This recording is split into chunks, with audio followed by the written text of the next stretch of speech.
할렐루야. 신앙 고백합니다. 예수님은 그리스도 모든 문제 해결자입니다. 오직 나의 영으로 되느니라.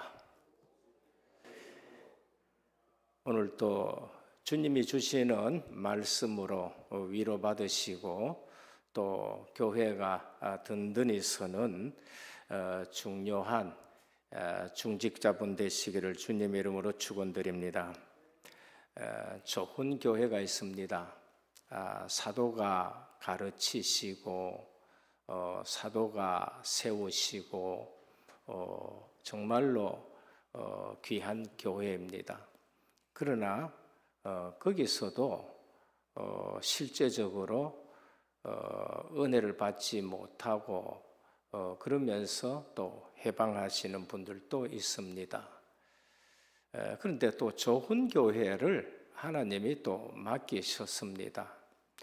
그런데 그 교회를 또 어렵게 만드는 목회자도 없지 않는 것이 현실입니다. 우리는 똑같은 교회인데도 와서 은혜 받는 사람이 있는가 하면은 은혜 받지 못하는 사람이 있고 회방꾼이 되는 분들이 있고 훌륭한 교회를 맡겼는데도 또 그렇지 못하고 어렵게 하는 교회들이 있습니다.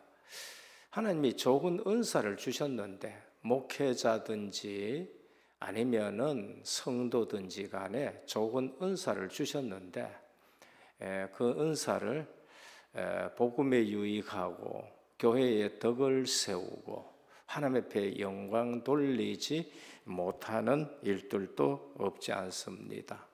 그것이 고린도 교회인 것입니다. 고린도 교회는 사도 바울이 직접 세우신 교회입니다. 그러나 말씀을 놓치고 말씀 중심이 아닌 신앙생활하고 은사 중심이고 사람 중심일 때에 교회는 분란이 일어난 것을 볼 수 있습니다. 고린도 교회는 바울이 2차 전도 여행 중에 세운 교회고 1년 6개월 동안 힘써서 설립 창립된 교회입니다. 바울은 다른 선교지도 가야 되기 때문에 고린도 교회를 떠나가 3차 전도 여행 이렇게 다니는데 고린도 교회들은 신앙의 순결을 지키지 못하고 물질적인 번영과 함께 이교도 문화, 고린도의 타락한 문화에 물들기 시작한 것입니다. 그래서 교회에 사람 따라 분열하고 이방 세계에도 없는 각종 도덕적인 타락을 하기 시작합니다. 구별된 예배 의식이 문란해지는데 성찬 예식의 참 뜻도 모르고 있는 사람은 있는 대로 잘 먹고 없는 사람은 소외되어서 성찬 예식에 참식도 못하는 그런 교회가 됩니다. 그리고 교회 안에 다스림이 없어서 지도자가 없어서 세상에 가서 소송하고 이런 일들이 있습니다. 그래서 사도 바울은 3차 전도 여행 중에 에베소에서 고린도 교회에 각성과 회개를 촉구하는 편지 쓴 것이 고린도 전서였습니다. 그래서 지난번까지 우리 고린도 전서를 보면서 성숙된 신앙 생활을 해야 되고 실제로 복음에 유익하고 그리고 교회의 덕을 세우고 그러면서 하나님께 영광 돌려라. 먹든지 마시든지 무엇을 하든지 하나님께 영광이 되게 하라. 그게 고린도 전서의 핵심 성결입니다. 그러면서 너희가 하나님의 성전인 것과 하나님의 성령이 너희 속에 거하는 줄 알지 못하느냐. 늘 우리가 잘 암송하는 고린도전서 3장 16절입니다. 그래서 하나님의 성전인 을 멸시하면은 너희는 멸망한다라고 말씀하셨습니다.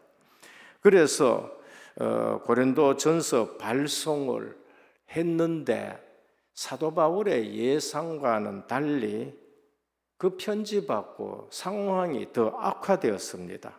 그 소식을 듣고 고린도전서에 적혀져 있습니다만은 내가 선교의 문이 많이 열려가지고 너희에게 가고 싶지만은 갈 수 없다 했는데 사도 바울은 고린도 교회를 다시 방문합니다. 방문해가지고 권면하고 그러면서 문책도 하고 했는데 사도 바울이 상처만 받고 효과 없이 다시 선교지로 돌아가게 됩니다. 가슴 아픈 일이지요. 그래서 사도 바울이 고린도 후서에 나타나는 대로 눈물의 편지, 준엄한 편지를 다시 띄웁니다. 그 편지는 고린도 전서와 고린도 후서 사이에 편지를 보냈는데 그 편지는 오늘 우리에게 전송되지 않습니다. 그래서 눈물의 편지를 보냈는데 그것이 그들에게는 효과가 있었습니다. 그래서 고린도 교회의 성도들이 깨닫게 되고 회개하게 되고 그 소식을 사도 바울이 듣고 너무 감사해서 이제 띄운 편지가 고린도 후서인 것입니다. 너희들이 소식을 들으니까 내가 기쁘다. 이 환난 날에 너희가 신앙생활을 이제 다시 하니 기쁘다 하면서 위로의 편지를 보냅니다. 그러나 대부분 성도들은 자신의 과오들을 뉘우치고 회개합니다. 그런데 그 중에 아직도 그 심정을 깨닫지 못하는 일부 자기들의 유익을 위해 소위 다른 복음을 전하는 거짓 사도들의 획책에 의해서 극히 일부의 성도가 사도 바울의 사도권이라든지 사도직 자체를 부인하고 나서는 위기의 상황이 발견됩니다. 그래서 그들은 사도 바울이 사례를 받지 않는 것은 그가 사도가 아니기 때문에 받지 못한다라고 그렇게까지 얘기하는 것입니다. 사도 바울은 사례를 안 받은 것이 고린도 교회가 어린아이가 같고 너무 연약했기 때문에 교회를 생각해서 안 받았는데 사도 바울은 12사도가 아니다 라고 얘기하고 비난해서 사도 바울이 항상 교회마다 내가 예수 그리스도의 사도요 주님이 나를 불렀다고 그렇게 말씀합니다. 그래서 이에 사도권의 정당성을 인식시키며 일관되게 회개를 촉구하는 것입니다. 그것이 사도 바울이 2차 편지를 띄운 내용인 것입니다. 오늘 우리는 본문을 통해서 첫 번째 우리가 꼭 기억해야 될 것이 있습니다. 성도는 자기의 소명과 사명에 대해서 확고한 인식이 있어야 됩니다. 이거는 사도든지 목회자든지 중직자든지 아니면은 성도든지 이 직분을 떠나서 우리가 늘 확고하고 흔들리지 않아야 될 것이 뭔가 소명입니다. 그리고 받은 사명인 것입니다. 우리는 직분이 있을 수도 있고 직분이 없을 수도 있습니다. 직분을 떠나서 우리가 항상 확고하게 흔들리지 않아야 될 것이 소명이고 소명받은 자에게 하나님은 사명을 주시는데 그게 직분입니다. 그게 그리스도인 자신의 정체성에 대해 한치도 흔들림이 없어야 됩니다. 구원받은 하나님의 자녀의 정체성입니다. 내가 너를 지명하여 불렀나니 야곱아 이스라엘아 내가 너를 지명하여 불렀나니 라고 말씀하셨습니다. 에베소 1장 7절에 보면 우리는 그리스도 안에서 그의 은혜의 풍성함을 따라 그의 피로 말미암아 속량 곧 죄사함을 받았느니라. 구원이 뭡니까? 우리 인간으로서는 절대 해결할 수 없는 죄 문제, 그 죄 때문에 하나님을 만나지 못하고 사단에게 종노를 하는데 우상 숭배하고 팔자에 매여 있고 그리고 터에 매여 있고 본질상 진노의 자녀로 두렵고 떨리고 무겁고 사망 권세에 매여 있습니다. 누가 해결할 길이 없어요. 하나님이 우리를 사랑하셔서 그리스도의 피로 값을 주고 그리고 우리를 속량해서 구원하셨다. 이 사실에 우리가 늘 감사해야 되는데 입술에 달고 다녀야 돼요. 내가 구원받은 사실이. 눈 떠도 감사하고 눈 감아도 감사합니다. 로마서 5장 9절에 보면 그러면 이제 우리가 그의 피로 말미암아 의롭다 하심을 받았으니 더욱 그로 말미암아 진노하심에서 구원을 받은 것이니 우리는 원래 진노의 대상이었습니다. 그러니까 불안한 거예요. 우리가 구원의 확신이 없으면요 뭔가 불안합니다. 언제 우리에게 불안이 다가오고 우울이 다가오고 조울증이 들어오느냐. 구원의 확신 놓치면 그렇게 되는 거예요. 구원받은 것이 전부인 줄 믿으시길 바랍니다. 그거 이외에 다른 것을 자꾸 붙들면은 거기를 틈타서 사단이 들어옵니다. 그리고 우리는 하나님의 일을 위해 부름을 받았습니다. 사명에 대한 정체성입니다. 사도행전 9장 15절을 보면 사도 바울은 절대 이걸 놓치지 않았습니다. 주께서 이르시되 가라 이 사람은 내 이름을 이방인과 임금들과 이스라엘 자손들에게 전하기 위해 택한 나의 그릇이라. 사도 바울은 이방인을 위한 나라 사도다. 임금들에게도 내가 복음을 전해야 된다. 이 사명은 사도 바울은 한시도 잊지 않습니다.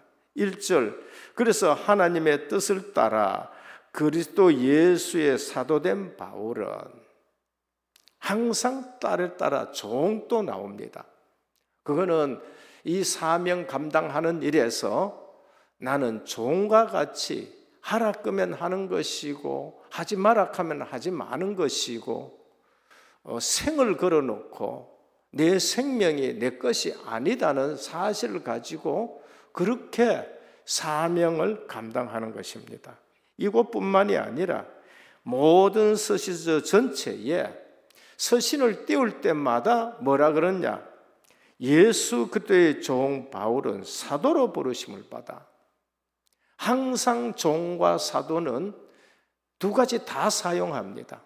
오늘 고린도 후서에는 사도직에 대해서 변론하기 때문에 종이란 말을 여기서는 뺐습니다만 사도 바울은 항상 사도 말씀 전하는 자로 보냄받은 것 그리고 이 사명을 감당하는 데는 종처럼 이유 없이 거기에는 어떤 병명도 없이 일을 하는 데는 종의 자세로 하는 것입니다.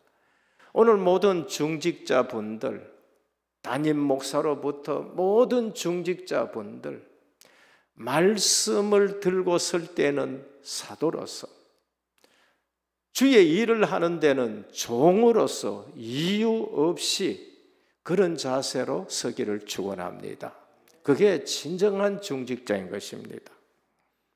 늘 하나님의 뜻으로 해요. 내 뜻이 아니고 늘 하나님의 뜻으로 사도된 바울 나 종된 바울 말씀합니다. 어느 서신 하나에 그거 놓친 적이 있느냐?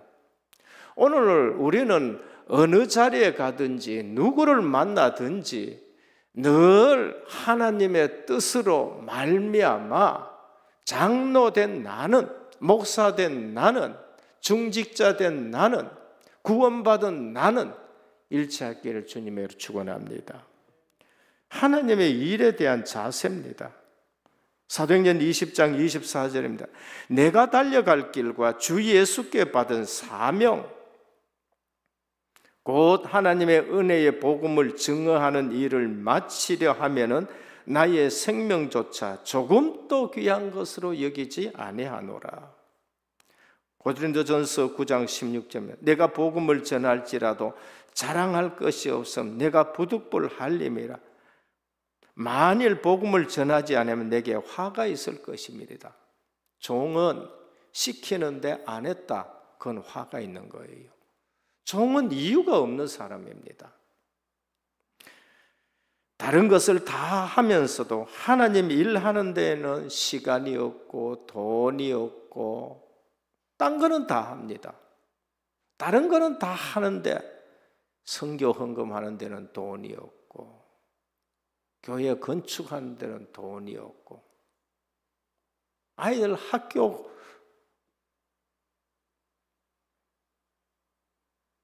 과외하는 데는 돈이 있는데 주의 일에는 돈이 없고 다른 건 다 하면서도 오늘 우리는 내가 이 일을 안 하면 화가 있을지로라. 정말 예수 그리스도를 믿으면 믿을수록 체험하면 체험할수록 우리에게 이런 고백이 나와야 됩니다.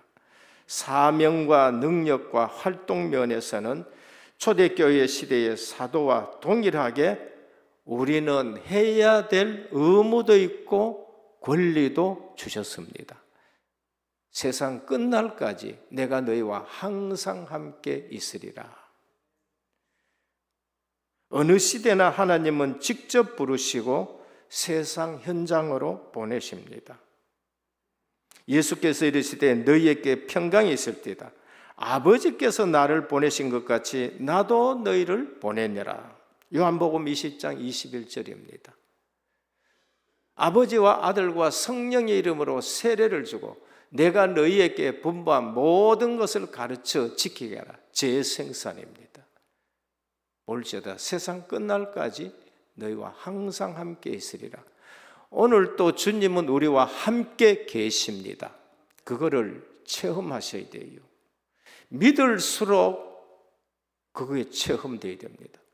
저는 믿을수록 자꾸 하나님의 말씀이 맞구나, 하나님의 말씀 외에는 붙들 것이 없구나라는 것을 고백하게 됩니다.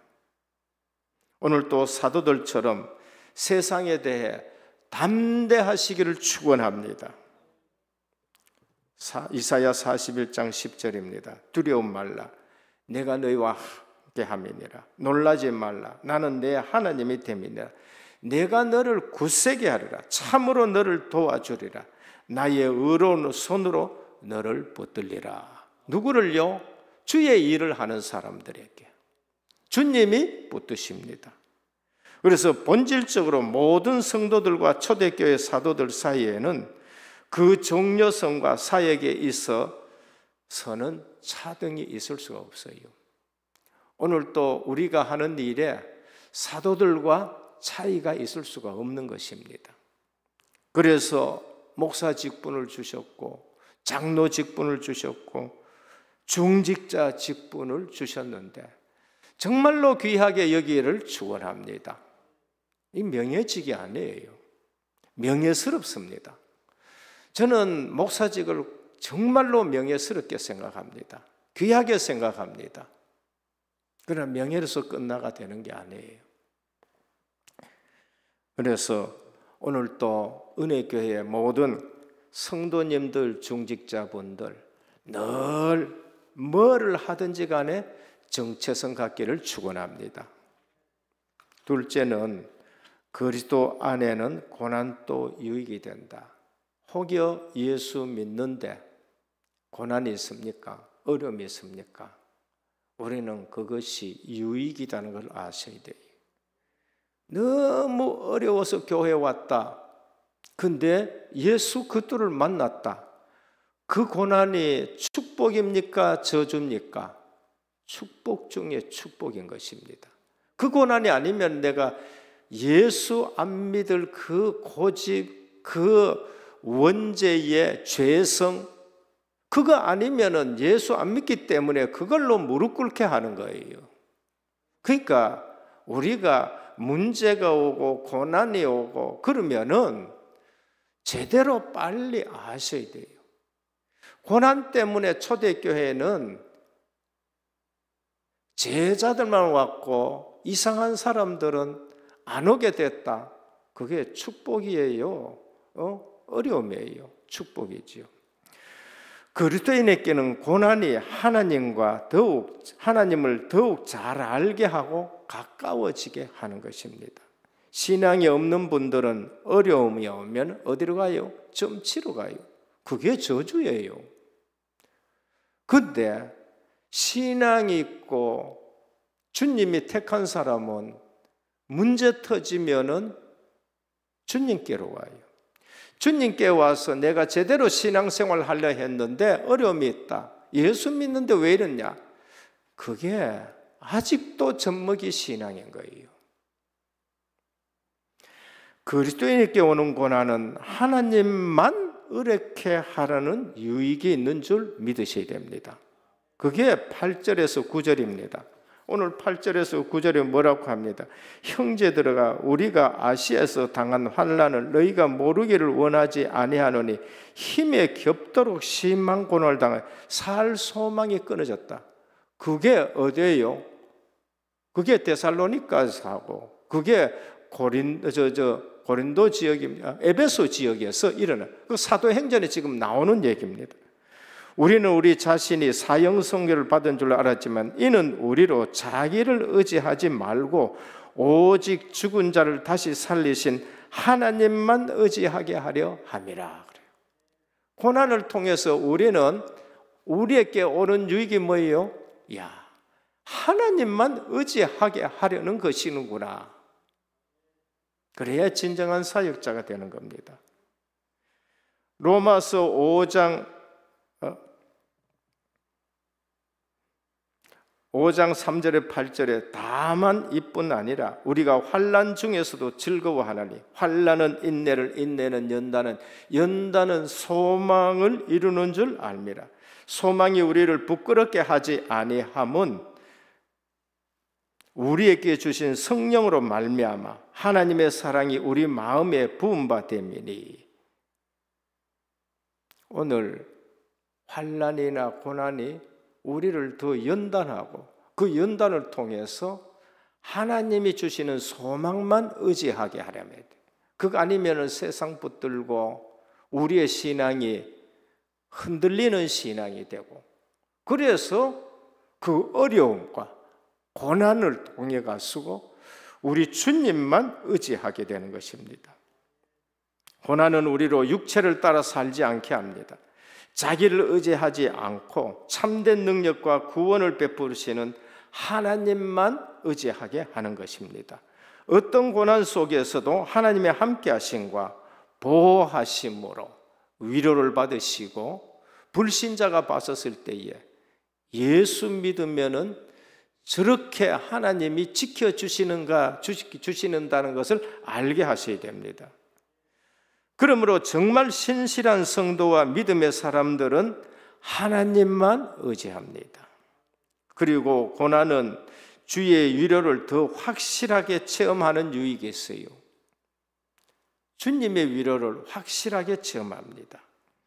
고린도후서 1장 4절, 우리의 모든 환난 중에서 우리를 위로하사 우리로 하여금 하나님께 받는 위로로서 모든 환난 중에 있는 자들 능히 위로하게 하시는 이로다. 그럽니다. 우리를 보면서 하나님이 저를 위로하고 계시네라고 보셔야 돼요. 하나님이 위로하고 계시네. 고난을 당해보면 고난보다 주님의 은혜가 항상 더 크고 주님의 위로가 더 크신 것을 우리가 알게 되는 겁니다. 그것을 못 느끼니까 어떻습니까? 두려운 거예요. 불같은 시련이 있는데 꿋꿋하신 분들이 있지요. 그분은 하나님의 위로를 체험하기 때문에 그런 겁니다. 그런데 그 위로를 맛보지 못하는 사람들은 어떻습니까? 그냥 고난이 두려워요. 고난이 무서워요. 그런데 어떻게 그런 고난을 이길까요? 하나님이 주시는 은혜가 있고 하나님이 주시는 위로가 있기 때문에 그 고난을 넉넉히 이기게 되는 것입니다. 그런데 그 고난이 뭡니까? 우리에게 유익이 돼요. 시편 23편 사도 다윗은 내가 사망의 음침한 골짜기로 다닐지라도 해를 두려워하지 않을 것은 주께서 나와 함께 하심이라. 주의 지팡이와 막대기가 나를 안위하시나이다. 그게 위로예요. 나를 안위하신다는 것은 그게 위로인 것입니다. 그런데 알고 보니까 주께서 원수의 목전에서 내게 상을 차려주시고 기름으로 내 머리에 부으셨으니 내 잔이 넘치나이다. 우리에게 이런 고백이 나오기를 축원합니다. 이런 고백이 나와야 돼요. 욥은 뭐라 했습니까? 42장 5절에 내가 주께 대하여 귀로 듣기만 하여 사옵나니 이제는 눈으로 주를 봅니다. 그렇게요. 욥은 성경에서 가장 이유 없이 고난당한 사람입니다. 그런데 욥이 나중에 뭐라 그랬습니까? 내 신앙이 예전에는 만날 듣는 신앙이었다. 듣는 신앙이었다. 근데 이제는 내가 눈으로 주를 봅니다. 이게 고난의 유익인 것입니다. 요한 1서 1장에 보면 태초부터 있는 생명의 말씀에 관하여 우리가 들은 바요 눈으로 본 바요 자세히 보고 손으로 만진 바라라고 사도들이 고백하는 겁니다. 제발 우리는 어려움에 고난에 흔들리지 말고 주님의 위로를 체험하시고 오히려 그 고난이 내게 유익이 되고 갈수록 더 주님만 의지하는 성도님 되시기를 축원합니다.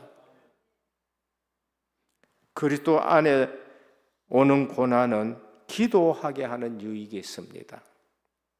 우리 체질이요, 기도 안 하는 체질이에요. 얼마나 기도 안 하는지.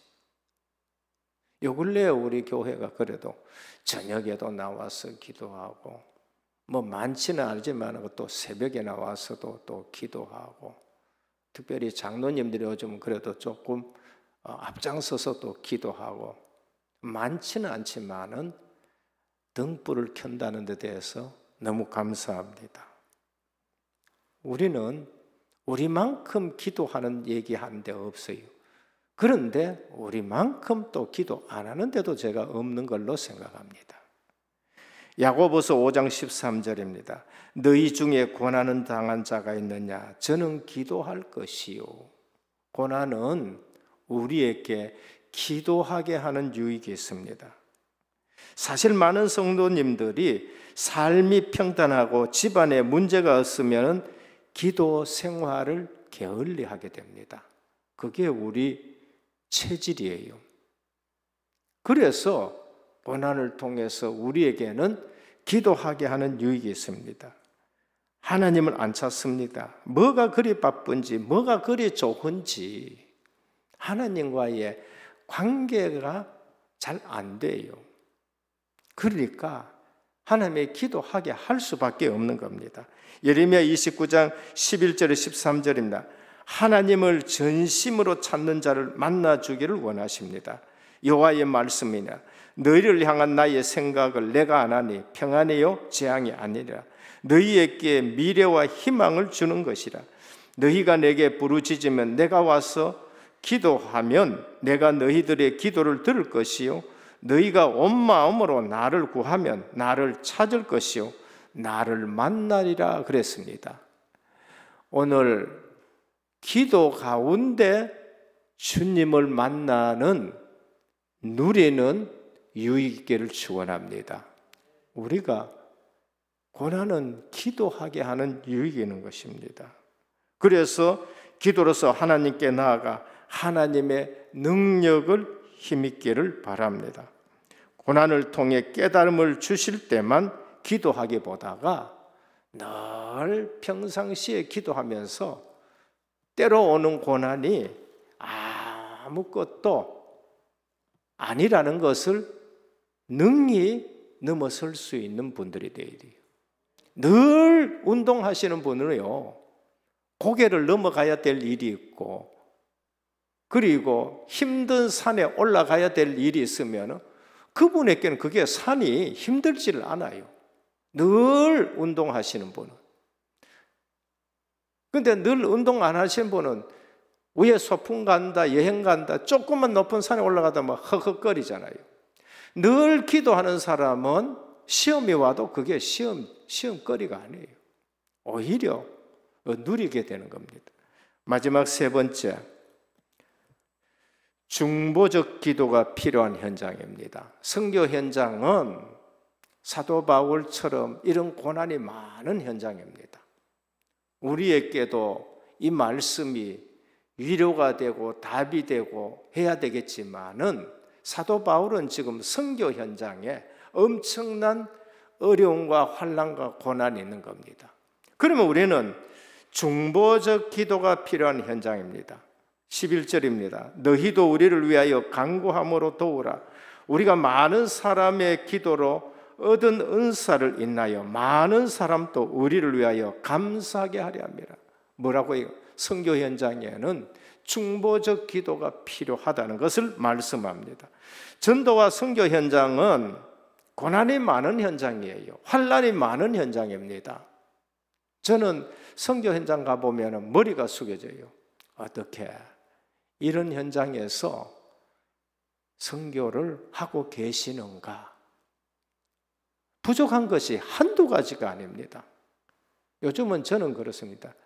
이제는 다니면서 고속도로에 그 비싼 커피 내가 안 먹어야 되겠다. 그리고 커피통 내가 들고 다닙니다. 교역자실에 커피가 있으니까 출발할 때 커피 내려가지고 단 5,000원, 10,000원이라도 이제는 정말로 선교 현장에 좀 쓰게 해야 되겠다, 그런 생각입니다.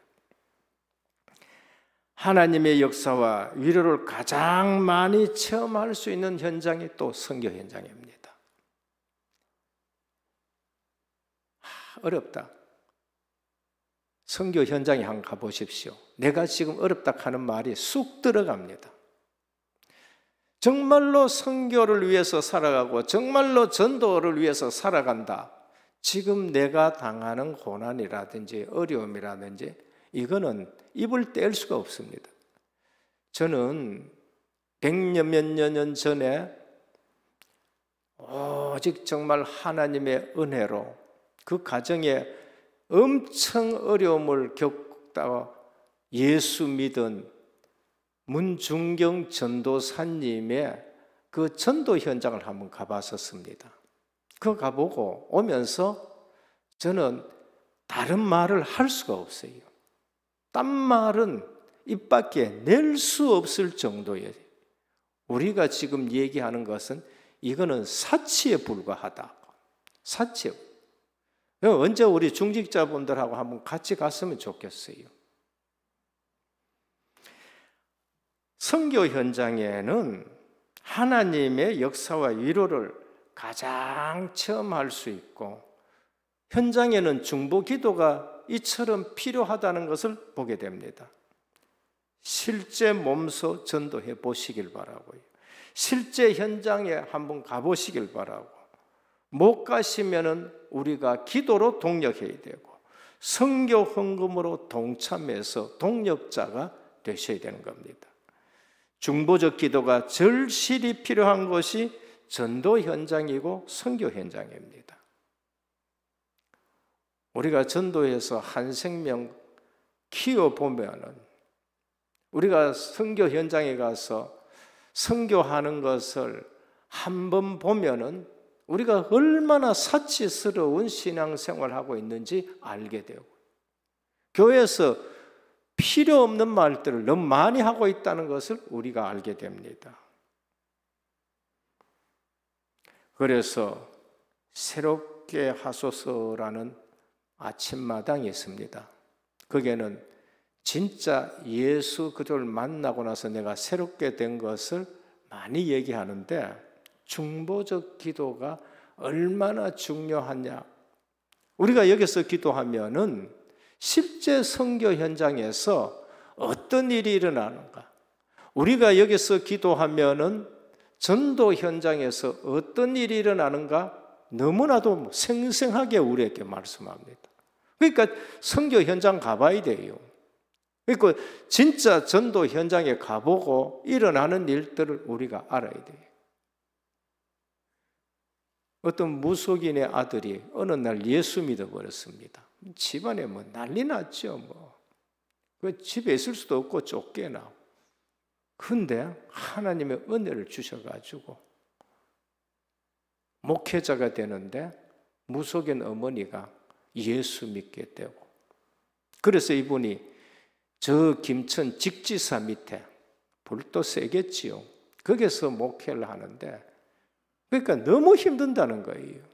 그러니까 무속인 어머니가 예수 믿었으니까 기도에 대해서 너무 잘할 거 아닙니까? 우리처럼 그런 기도로 생각 안 합니다. 왜? 무속인들은 영적인 부분을 알기 때문에 아들을 위해서 집중적으로 기도합니다. 그런데 이분이 동네에 핍박도 많고 뭐 그런데 하루는 동네 쓰레기를 전부 다 이제 태우는데, 갑자기 뒤에서 어머니가 자기를 부르는 소리가 들리더래요. 그래서 뒤로 딱 돌아봤는데 쓰레기 더미에서 폭발이 그냥 터져버린 거예요. 뭐가 있었냐? 가스통이. 그 누가 구멍을 안 뚫고 그거 집어넣었는데 가스통이 터져가지고 그냥 이쪽 왼쪽 부분으로 그냥 화상을 입었는데, 정면으로 봤으면은 그 터져가지고 목회 못할 뻔했다는 거예요. 근데 어머니가 불러가지고.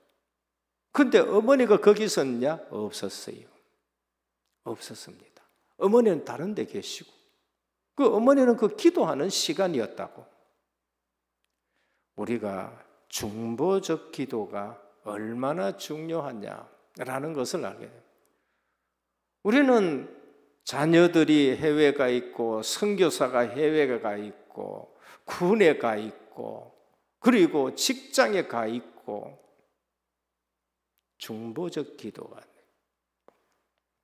에베소 12장 1절 19절은 베드로가 완전 헤롯이 붙들어가지고 감옥에 넣어놨었습니다. 두 군인이 지키고 쇠사슬에 매여 있습니다. 근데 천사가 와서 깨어요. 착고가 풀렸습니다. 그 두 군인이 지키고 있고 착고에 젖었습니다. 풀려버렸습니다. 나오는데 파수꾼이 두 군데가 있습니다.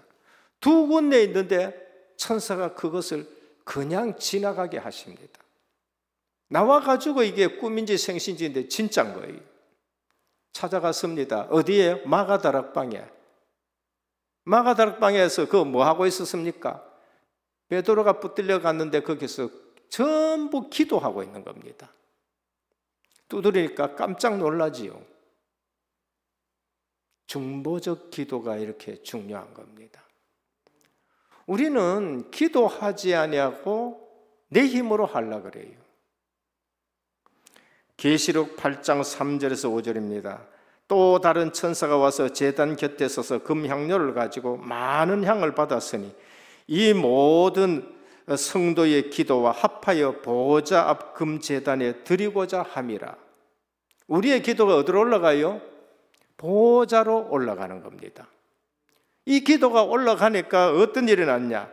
향년이 성도의 기도와 함께 천사의 손으로부터 하나님에 올라가는지라. 천사가 향로를 가지고 제단에 불을 담아다가 땅에 쏟음에 우레와 음성과 번개와 지진이 나더라. 우리 기도에 하나님이 역사하는데 진노할 자리에 진노를 쏟으시고, 그리고 보호할 때는 보호를 하시고, 이게 뭐예요? 시공간 초월의 역사가 기도 속에서 이루어진다는 것입니다. 자녀들이 자라면서 그걸 듣고 자라야 돼요. 며칠 전에 6.25입니다. 조금 있으면 8.15입니다. 저희 아버님은 일제 때 징용으로 일본에 끌려가셨어요. 제가 예전에 한 말씀드렸지요.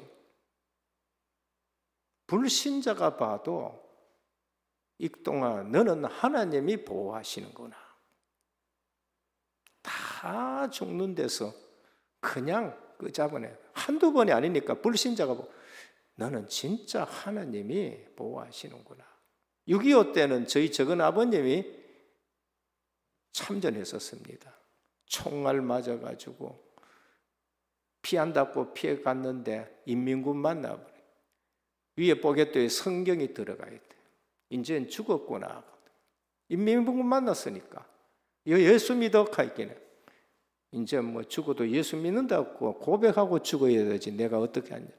우리는 대대로 예수 믿습니다. 자세히 보더니만은 일로 가면 인민군이 있고 저쪽으로 가면 국군이 있으니까 저쪽으로 빨리 가라. 인민군이 혼자니까 아마 그도 예수 믿는 집안의 사람이었는 거예요. 그래서 살아난 거고. 그래서 팔남매가 나가지고 지금 그 후손들 중에 전부 장로고 권사고 목사도 나오고. 중보적 기도가 필요한 현장, 고난이 많고 환난이 많은 곳입니다.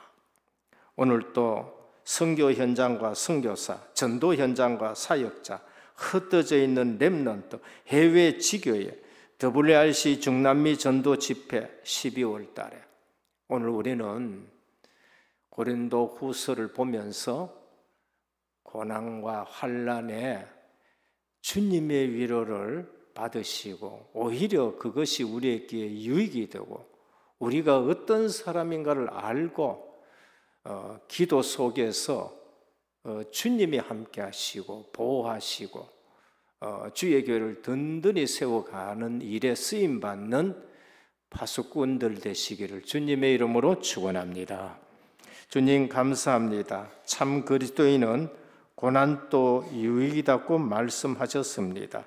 그래서 아침, 저녁, 또 낮에 우리는 집중하면서 기도 속에서 주님의 위로와 주님의 함께 하신 것을 체험하고 특별히 오늘 또 정말로 예배 드리면서 하나님이 우리와 함께 하시고 인도해 가시고 성숙된 그리스도인이 되는 날 되게 하옵소서.